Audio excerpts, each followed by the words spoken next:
You are making the world a better place by listening to the Joy of Living podcast. This is your guide to achieving a more purposeful, powerful, and positive life. Join Barry Shore in unlocking the best version of you and becoming happier, healthier, and wealthier. And now, here's your ambassador of joy, Barry Shore.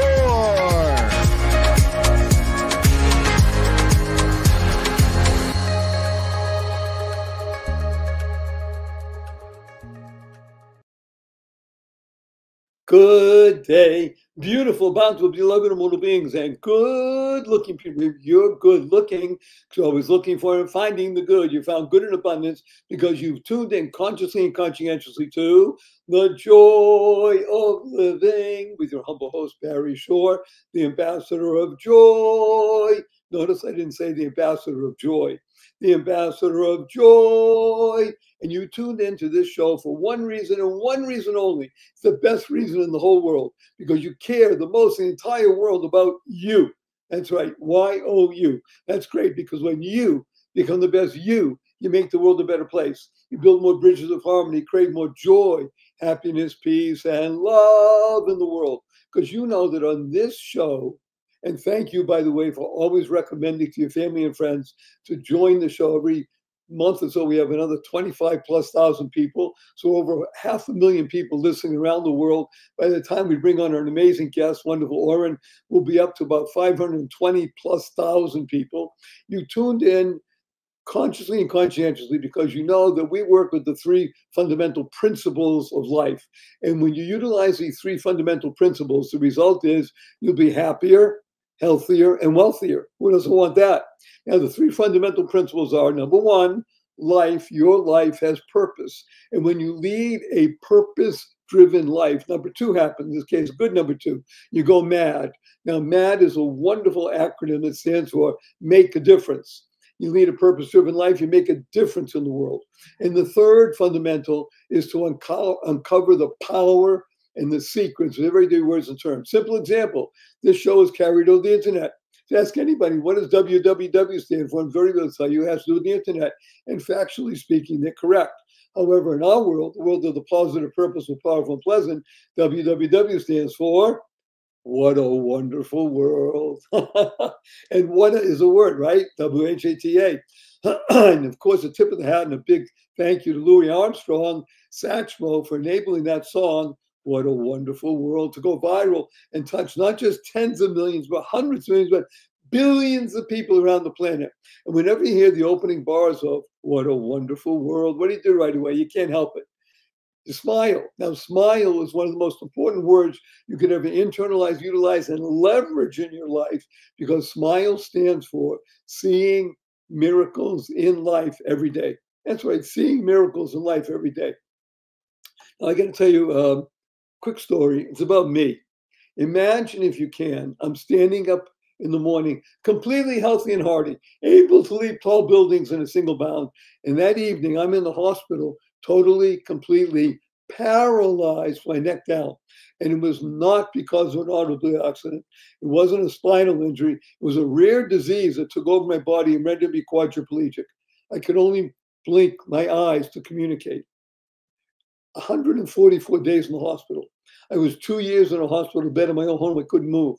4 years in a wheelchair. I had braces on both my legs, my hips, and my ankles. That was progress. Thank God today I'm able to be vertical and ambulatory with the help of a 7-foot walking wand. So I'm a triped, not a biped. Can't walk up a stair by myself. Can't walk up a curb by myself. I have help 12 hours a day, 7 days a week. But you hear my voice. Positive, purposeful, powerful, and pleasant. All because of one word. One word. Smile. Now, I have a number of people that tell me when I'm doing my in-person talks, I speak to about 2 million people around the world every month over the internet through these podcasts. However, I do in person also. Recently, I spoke to a group, 1,172 people. And I'm telling the story about Barry Shore, about seeing miracles in life every day. And some people raise their hands and say, hey, Barry Shore, I've been out for hours already. I haven't seen any miracles. And I asked them, are you here? Can you hear? Can you stand still? I can't do that. Can you walk? I can barely do that. Do you have water, drink? Do you have food? Do you have a place to sleep? Do you have family and friends? Every single one of those is a miracle. And what's the proof? Simple as proof. 1 million people didn't get out of bed this morning. You know why? They died. By definition, if you're watching or you're listening, you didn't. Therefore, you have an obligation to live life to the full, to live exuberantly. I got to tell you something, though. My niece comes over to me, 8-year-old. My 8-year-old niece comes over to me a few weeks ago, and she says, Uncle Barry, can we spell smile, S-M-I-E-L? I thought about it. Smile, sounds the same. I asked her, how come? She says, because then it would stand for seeing miracles in everyday life. Out of the mouth of an 8-year-old. What was she doing? She was creating the kind of world that she wants to live in. Now, CREATE is a fabulous acronym that stands for causing rethinking, enabling all to excel. It's really critical to examine the way you think and to cause what we call a shift in perspective. Now, I've been working with people for more than 48 years, and I can tell you 97.2% of all the people that come to me, they drop the F in shift and the other stuff happens. You're going to be effing careful with your Fs. You want to shift your perspective just a little bit, and then you can internalize, utilize, and leverage the 6 most important words you'll ever learn. And these are choice, not chance, determines your destiny.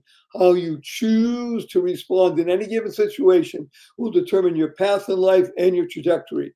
Now, before we bring on our amazing guest, Oren, I must warn him and all the new people listening, I do use a lot of 4-letter words. I even use the 4-letter FU word. I do it for the shock value and it's fun.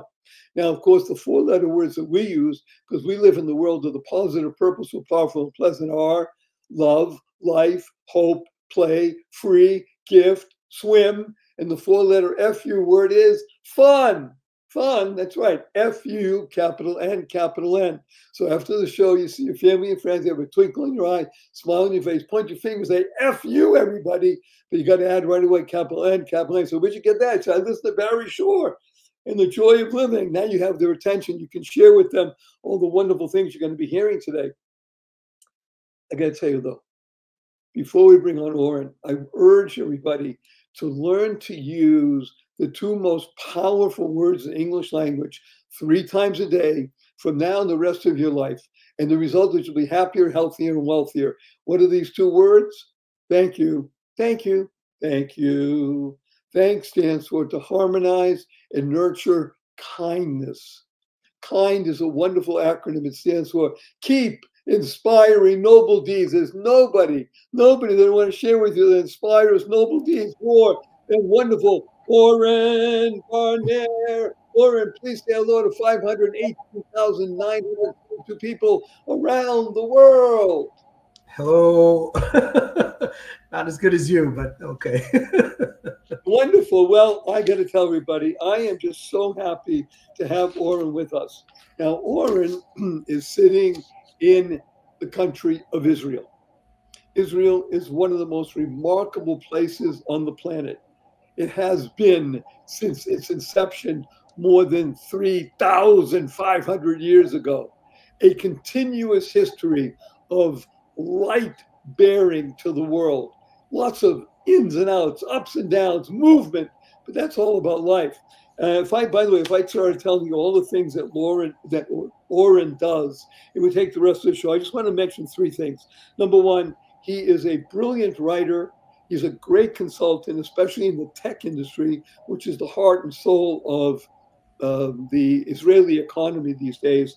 And also, he's on a mission that was inspired by his father to really bring about a greater understanding of what the experience of Israel is in the world. So without any more elaboration, I just want to jump in and begin our conversation with something that I don't usually do. And that is we're going to date this conversation. We're in the summertime of the year 2025 on the regular calendar. People will be watching this 10 years, 25 years, or a century from now. And they're going to look back and look at the history of what was going on then. We're in the middle of an egregious, horrible debilitating war. And it's wreaking havoc on the body politic of the world because it is enabling the ancient virus called anti-Semitism to rise up. What I want to discuss not is anti-Semitism. I want to talk about philo-Semitism, Oren, and the ability for an entire generation which seemed to be addicted to social media, going to clubs, partying, to step up and have their mettle tested and not to be found wanting. So I'm going to bring it over and let you speak now. What is it like to witness the young people of the state of Israel, Jew, non-Jew, Jew, Christian, Muslim, Druze, atheist, weird leftists being involved in the battle for the future of Western civilization? So first I'll start by mentioning that, I have I would say a very a firsthand knowledge of the situation, and of the young people, because my son recently discharged from the Army, and a lot of his friends are still in they're the officers, and there's the pilots, the people who have carried out the most incredible, whoops, lost me. Sorry, I hit the space bar. Okay. And so the truth is, I'm in awe, where because I've been involved in public diplomacy, very much so ever since October 7th, I see on the one hand how the youth, and not only the youth, the Gen Zers and the millennials, how they've responded around the world. And then I look here and I see how,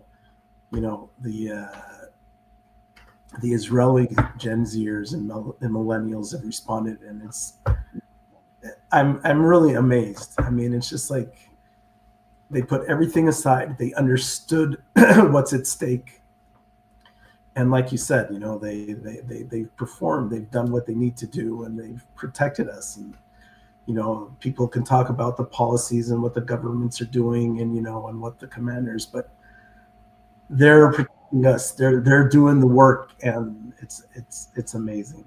I mean, I want to mention two things that to me, because you mentioned pilots. So I am reminded of Churchill's famous phrase. I'll try and quote it exactly. And when the RAF, Royal Air Force, was fighting against the Luftwaffe in World War II, and something to the effect of so many owe so much to so few, because it was these pilots that protected the island of Great Britain, which was the last bastion against Nazi takeover of all of Europe, because America was not yet in the war. And I think about that when we were watching or listening to the raids that were carried out 1,000 miles away, or even close to home, with precision, with care, with understanding that they were there for military purposes, not to murder and kill population. It's a very different attitude. And that is what's jaw-dropping awe. That is awesome. Because, from a perspective of a religious person, God is protecting what we call the country of Israel, the state of Israel, the people of Israel. Really, it's God that's doing it. God works through human beings. And without human beings picking up the means of carrying out protection, nothing happens. And so you're right. For you to have your son in the midst of the battle, I can't imagine the turmoil. I will tell you an anecdote. I'm an American. I have one son. He's an American. He volunteered at the age of 18 to go to Israel, oh, wow. Aliyah, and he was in the army for 2 years, IDF, as a lone soldier. So now at that time, this goes back, 19 years, there was no war, didn't matter. He went in and he was in a special unit, and they were involved in some very, very interesting battles, because there's always battles going on. So I have some feeling of what it means, but not in a war setting. So I'm in awe, you're right, of people who understand that they're fighting not just for the country of Israel. They're fighting for Western civilization, because the enemy that we're fighting cannot be placated.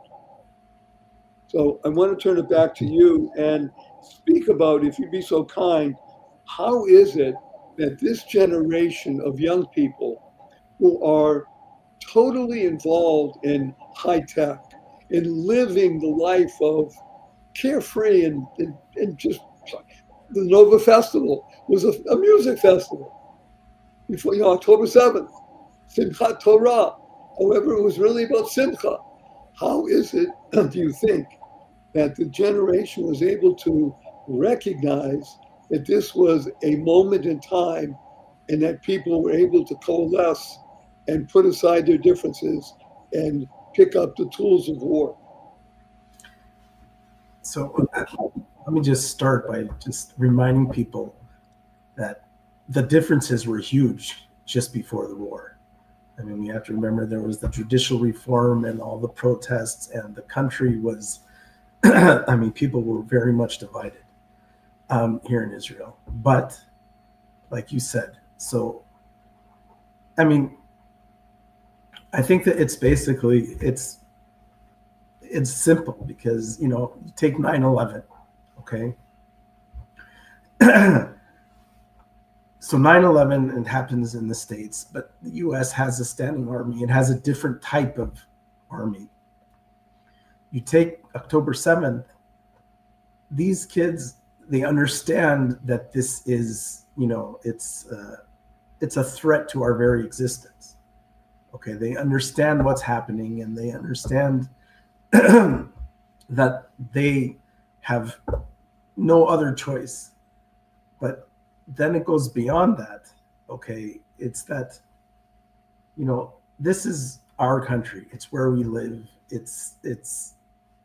And, we don't have much choice in the matter, but we all love the country, no matter what our views are, no matter what our, our politics are. And then add to that everybody, especially when you're in the army, it's, the army, your units and the people that you serve with are like family. And, everybody basically feels responsible for the other people that they're serving with. And so you put all of this together, and you see what happens. Well, I want to make mention of 3 things. And again, on some level, let's be very blunt, wars are fought on 2 fronts at the same time, maybe even 3 in today's world. One is a military front. Number 2, there's a political front. And number 3, in today's world, is a social media front. Now, during, let's say, World War II, it was also a social media front, except it was expressed in a different way. It was propaganda, it was movies, et cetera, et cetera. Social media today is so active that, for want of a better term, Israel has been pushed back on its heels. Militarily, number 1. Politically, okay, a lot of still divisive forces. However, social media, unfortunately, the virus of anti-Semitism, in my opinion, has invaded the body politic of people who are ignorant. And I don't mean stupid, I say ignorant. They may be stupid also. However, they are ignorant of history. They are easily misled. And number 3, they believe lies. And as you know, because you're a wordsmith, the big lie is, as long as you keep repeating it, it gets believed. So one of the terrible lies about Israel is that it is the A word, an apartheid state. And the reason I bring it up is because the exact opposite is true. It's not as if, well, yeah, it's a little bit apartheid. No, it is the exact opposite. I was in South Africa just a few years after apartheid was no longer in existence. And I can tell you, I saw the remnants and I heard the story about apartheid. That is not Israel in the least. It is one of the most diverse, the most integrated, physically, culturally states on the planet. Not just politically, not just religiously, but in terms of whatever most people call ethnic looking. Every color of the rainbow and more. But the lie is that it is an apart. So I'd like you to speak about that. Oh, actually, do me a favor. Let's speak about it right after the break.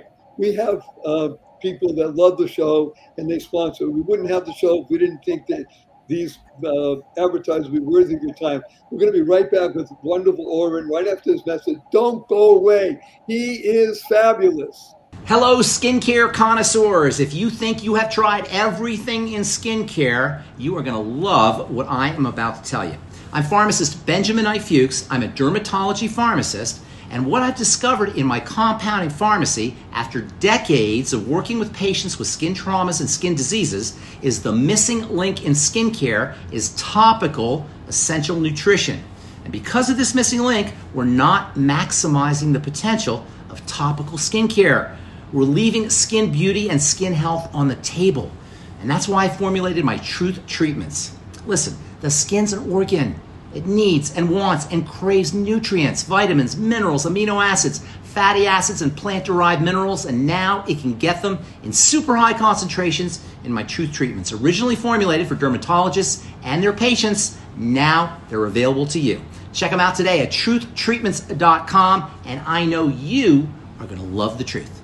Good day, beautiful, bountiful, beloved immortal beings, and good-looking people. You're good-looking, so always looking for and finding the good. Our cup runneth over with good. His name is wonderful Oren Barner, and he is an articulate, wonderful, amazing, interesting spokesperson about the country of Israel and about the situation right now in the midst of war, on the front lines of the war for Western civilization. So we were just talking about the idea that what is Israel? Is it an apartheid state, Oren, or not? Of course not. You say of course not. Like you said, it's exactly the opposite. Everybody, I mean, one of the things that I have no capability of understanding, for instance, is how the people of the LGBTQ community around the world are supporting, Hamas and are anti-Israel. And, I don't want to say it, but what would happen to them if they ever went to Gaza? I did it again. I got to move forward. So this is an important point that you just brought up. People who have a certain sexual orientation, if they went to Hamas, to Gaza, or by the way, any other Muslim country in the world, go to Afghanistan, go even to Iran, go to the enlightened Morocco, they would not last more than a few hours, maybe a couple days. Because the point of Israel is that it is a welcoming society. Is that fair to say? Yeah, it's people, again, people have no idea around the world, but, we do everything we can to integrate the minorities and especially the Arab population. I think the number of Arab doctors, in the medical profession in general, is growing continuously. We have, they're complete equal members of society here, and when you talk, I mean, you have, if people don't listen, but you have the Arab Israelis that are willing to go on record, and speak out. Like you have Yosef Haddad, who's the big spokesperson, and they'll all tell you that it's great here, and they know that it's better here than any other country in the Middle East. Yeah, I want to make mention, by the way, of one particular population. They're called Druze, D-R-U-Z-E. Now, Druze are not very well known outside of Israel, maybe a little bit outside of the Middle East, but not really. And they're an important part of Israeli society. They're dedicated to serving in the society in every capacity possible, especially in the military.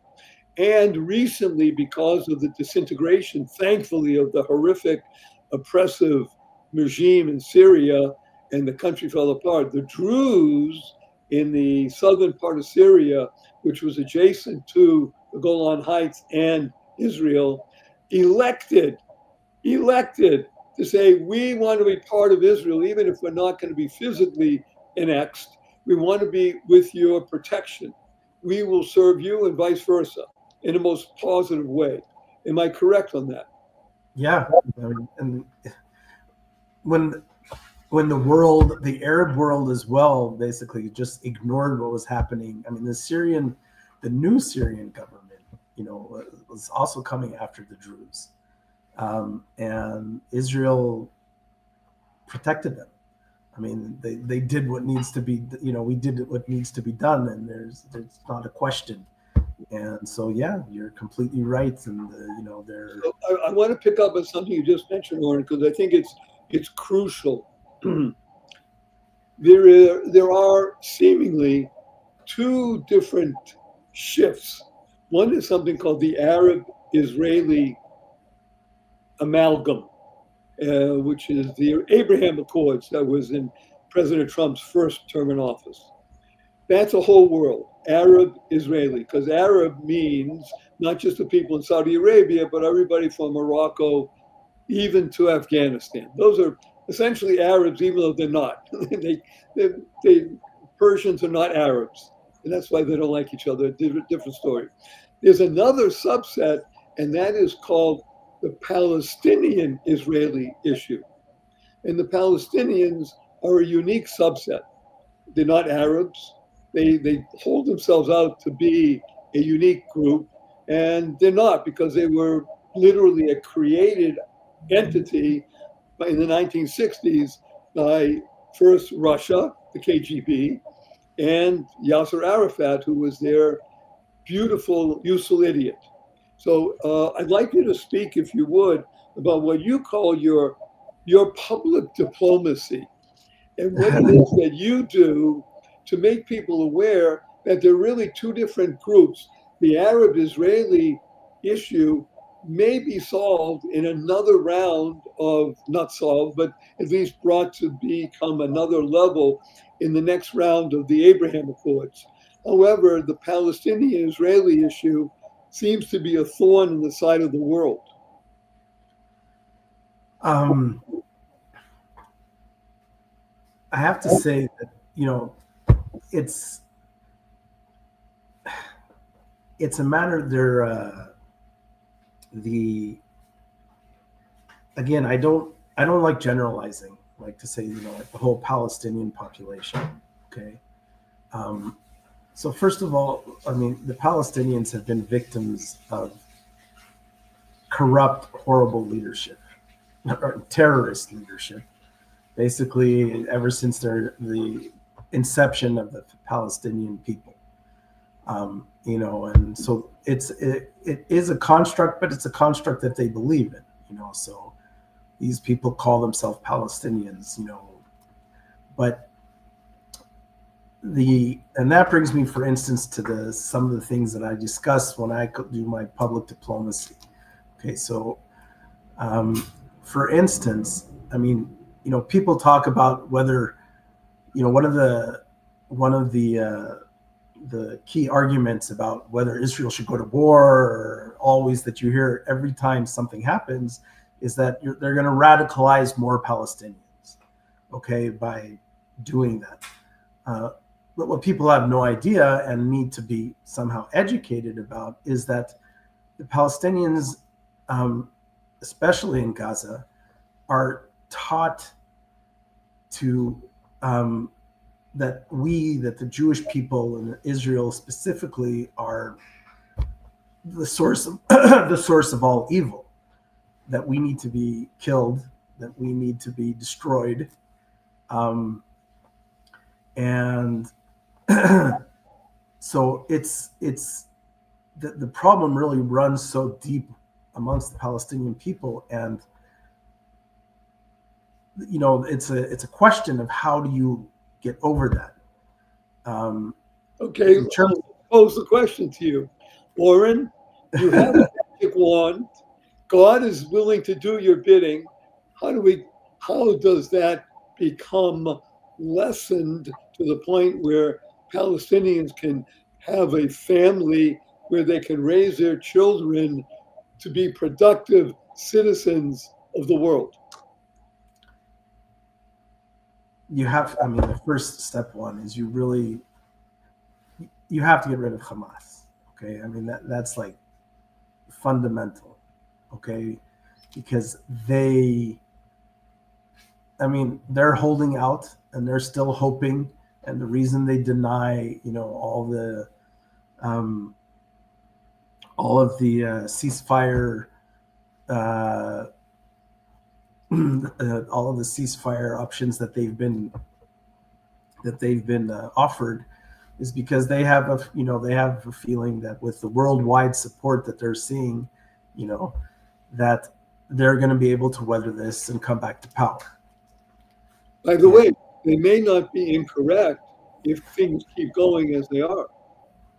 If things don't change, why should their thinking change? They look as if, I'm saying it from an outside perspective, they look like they are weathering the storm. Yeah. And, but we are seeing, real shifts, like with the way the aid is now being provided through what's called the GHF. So instead of the UN and the other humanitarian organizations, that you now have the American-run aid organization that's delivering the food. Hamas is trying to ruin it, at every corner, but in the meanwhile they're not succeeding, and that was a huge. It still is, but one of their huge sources of power was the fact that they held on to this, to the food and the sources of nutrition with an iron hand. And they were basically making sure that everybody was still starving for the sake of, world opinion. So that's changing. And of course, we've decimated, whatever you're going to say, we have decimated their ranks. Regretfully, they're still able to, conduct attacks, and we still wake up every morning to a few more names on the roster, which is, it's devastating for us. But they are decimated, and I don't know, hopefully things will continue to change in the right direction. So let's give credit where credit is due. First of all, you're a wordsmith, so you know the origin of the word decimate. It's a very ancient Roman technique. They were very cruel people, much like Hamas. And what they would do is they would take any number of prisoners that they gained in war, we'll just call it 100, and they would walk along, and every number 10, they would mark that person and say, okay, step out of line. And every 10th person they killed, either by beheading, stabbing, whatever. That's decimate. That's only 1 in 10. What I want to hear is nenimate. I want 90% gone, not 10%. Okay. That's number one. Number two, let's be blunt. If it were not for the election of President Donald J. Trump in November of 24, I don't think that we would even be at this point where we could even see a glimmer of hope that things could change. Am I correct on that? Yes, in my opinion. I mean, it's whatever anybody says about, you know, the American politics and everything else, in terms of Israel, there was no choice in the last election. Okay, I mean, and again, what lots of people I don't think realize, you know, when I say for Israel, I mean for our very existence. Okay, it's not just whether, you know, it will be good for Israel or bad for Israel. It's whether there will be an Israel or there won't be an Israel. And so, yes, there's no doubt about it. And, you know, I know a lot of friends and Jewish people who didn't vote for Trump. And, you know, but in terms of Israel, if that, you know, in terms of the looking square only at Israel, there was really no other choice. So it was a unique and fundamental shift election.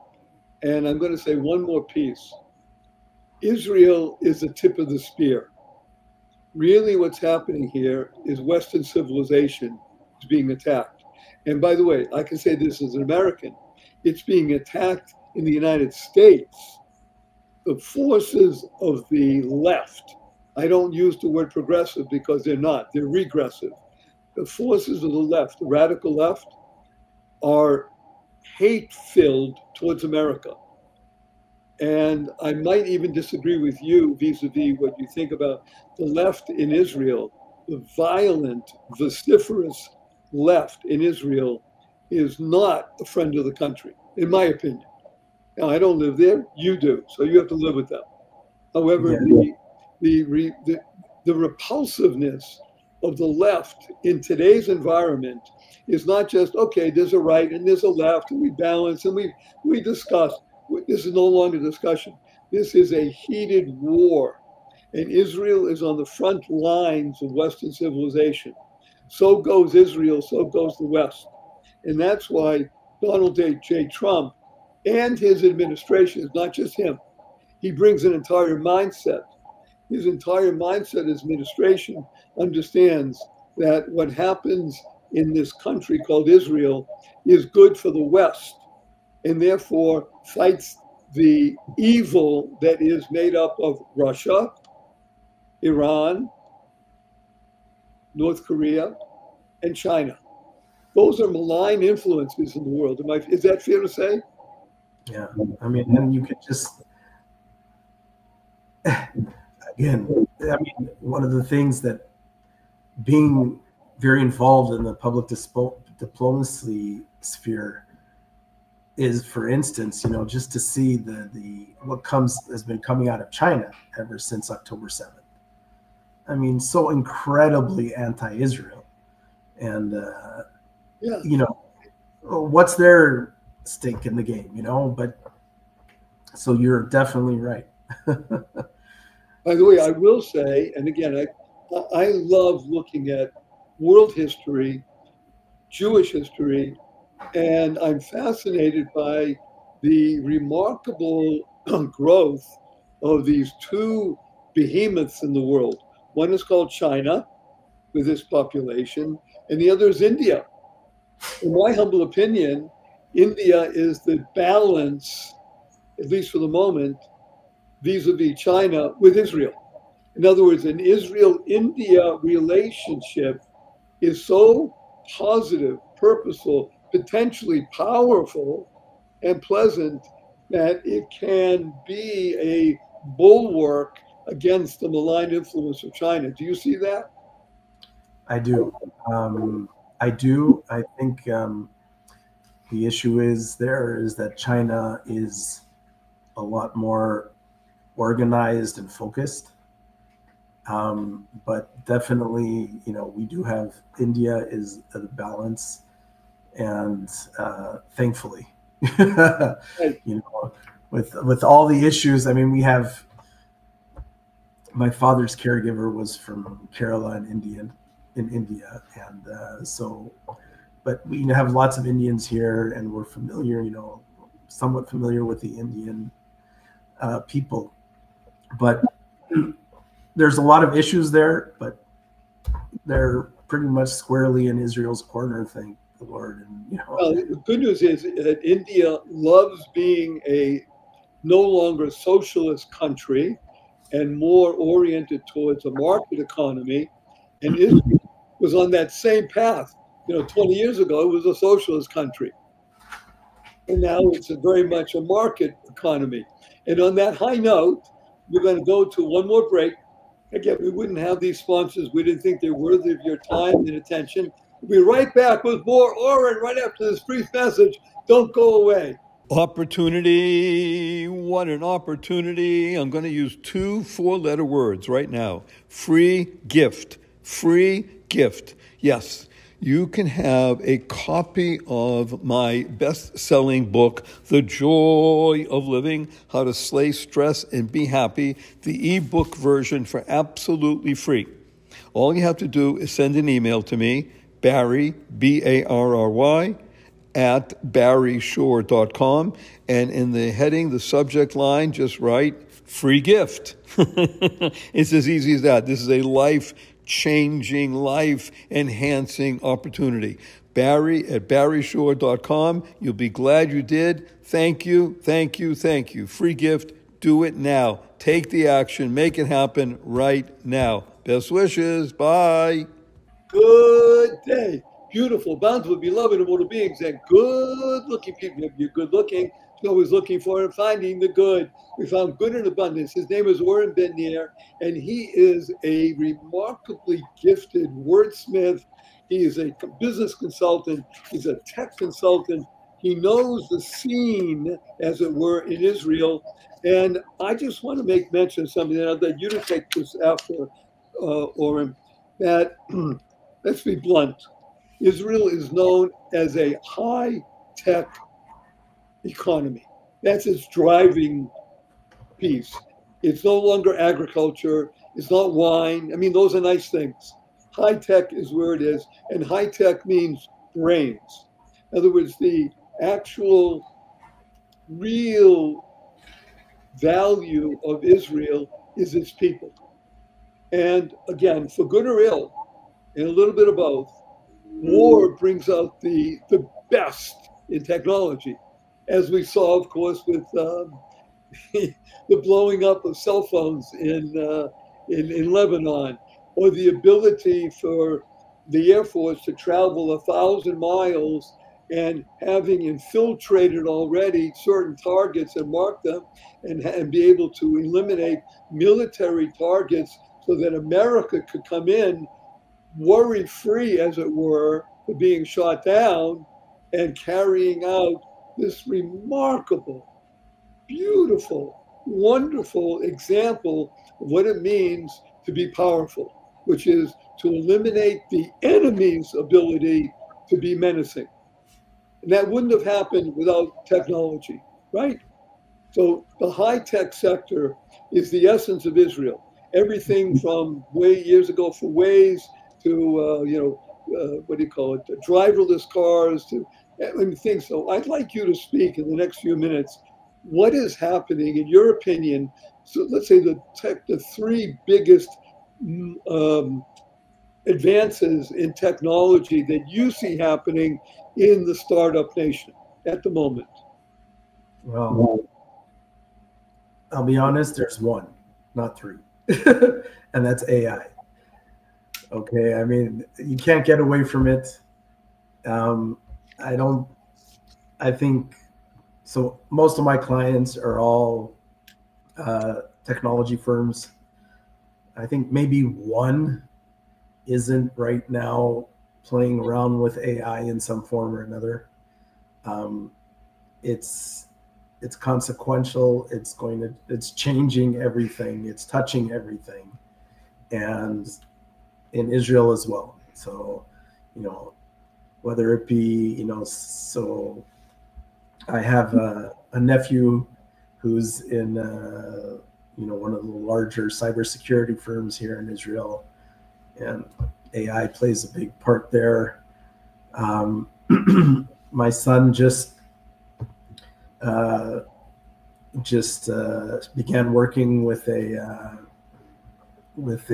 medical device company, and they're implementing a big AI module. So it's overshadowing everything else at the moment, and rightfully so. And because the improvements, I think one of the main things also, though, that you do see in Israel is that people here, that the technology sector here and the companies realize that they're integrating AI into their systems, and it's meant to improve and not replace. So, and that's a fundamental concept that I'm seeing, I think across the board here. That people, I think around the world, will understand that. I don't know, maybe in 20, maybe in 50 years from now, who knows? But at least for now, it's about learning to use AI and learning to work with AI, and learning to design the systems with that in mind. So this is beautiful, and I'm so happy that you mentioned it, and you said it was so articulate. So my understanding of AI, instead of, I don't call it artificial intelligence, I call AI always improving. And you use that term, improving, not replacing.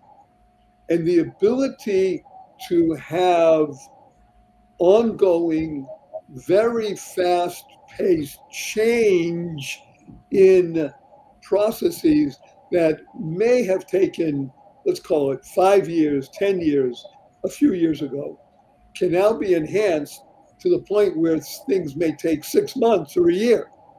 So again, using driverless cars as an example, the ability to have driverless cars enhanced by AI to such a point where you don't have what happened in Israel. I'll go back 10 years.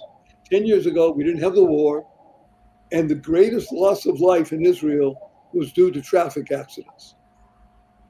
It was a terrible thing. Slaughter on the roads. Now you can say, well, people were not good drivers. Okay, whatever. Maybe in the DNA of the Israelis, who knows?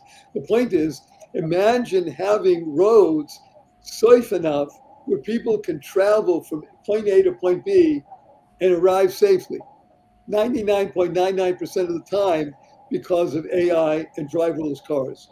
If that's not a breakthrough, I don't know what is. Now, of course, some people would say, wait a minute, what about the insurance companies and the body shops and everything? Okay, they're out of business.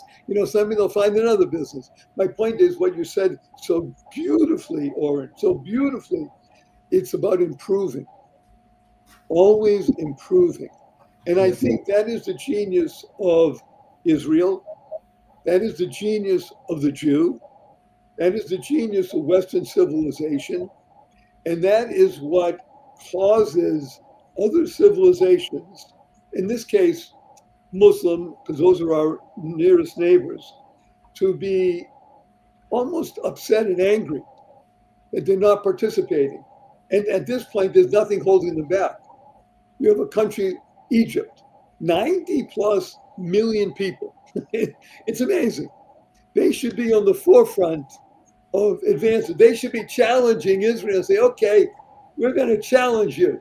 Let's go to war in the good sense. Who can have more medical devices in it? And yet not, because they're mired in a philosophy and a mindset that keeps them down and keeps their spirits down and doesn't let them soar. The genius of the Jew throughout our 3,500 plus year history is always improving. We are AI. We're the embodiment of AI in any time period. So I'm just so happy you brought this up. That was beautiful. Thank you. So I'm going to ask you, is there any particular, I use driverless cars because I saw the terrible slaughter that happened in Israel. I know two very dear friends that died because of traffic accidents.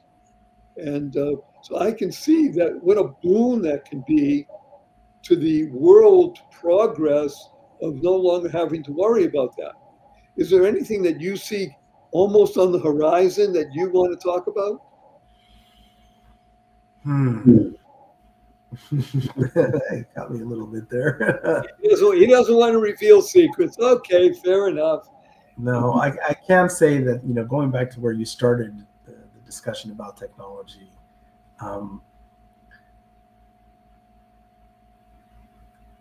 for instance, AI in its use in military applications.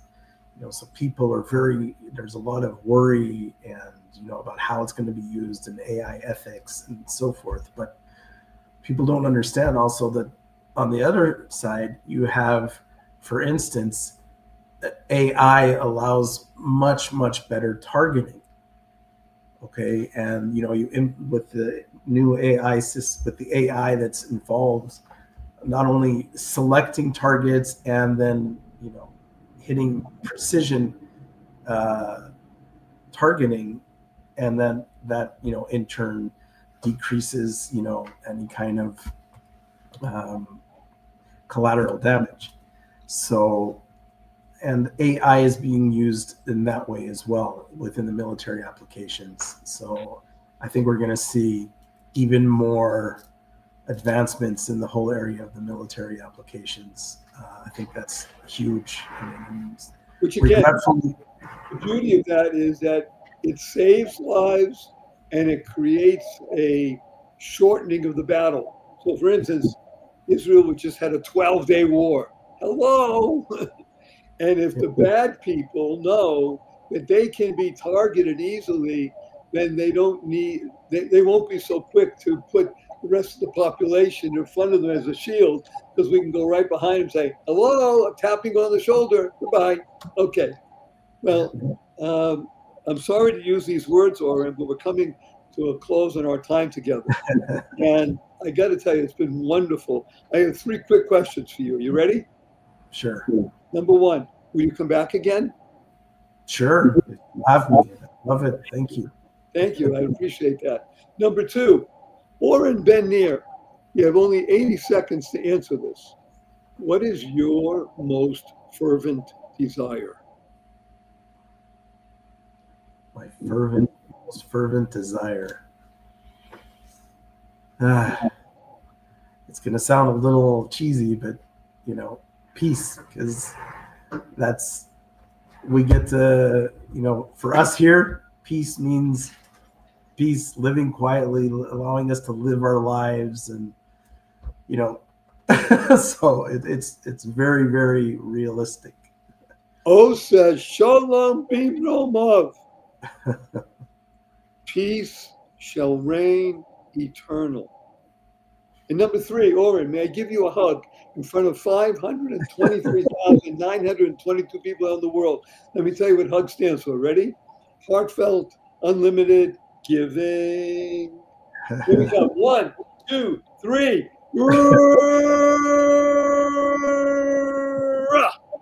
And you've been listening to The Joy of Living with your humble host, Barry Shaw, the ambassador of joy, the wonderful Oren Barner.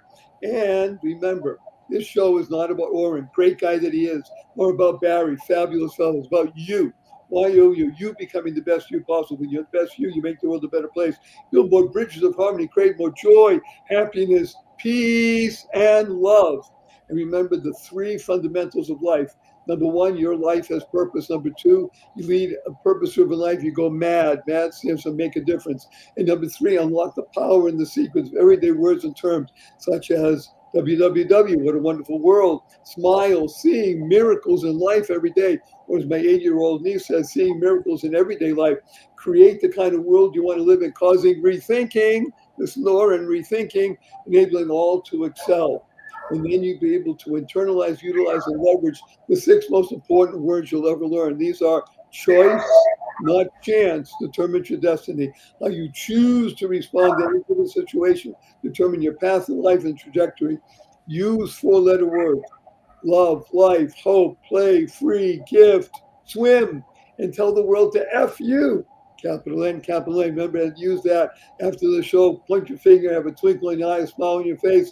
You'll get people's attention when you say F you, capital N, and talk about peace, talk about AI, talk about Israel, talk about the goodness that's coming to the world because we're winning the battle for Western civilization. And a prayer from Oren and Barry. Go forth, live exuberantly, spread the seeds of joy, happiness, peace, and love. Go mad. Go make a difference. Oren, don't go away. Thank you for listening to this episode of the Joy of Living podcast. Now that's another step towards your healthier, happier, and wealthier life. Never hesitate to do good in the world, no matter what the situation. Join us for another upbeat discussion next time at barryshore.com. And be sure to leave a rating and subscribe to the show to get more conversations like this. And remember to share it with your family and friends too. See you on the next episode.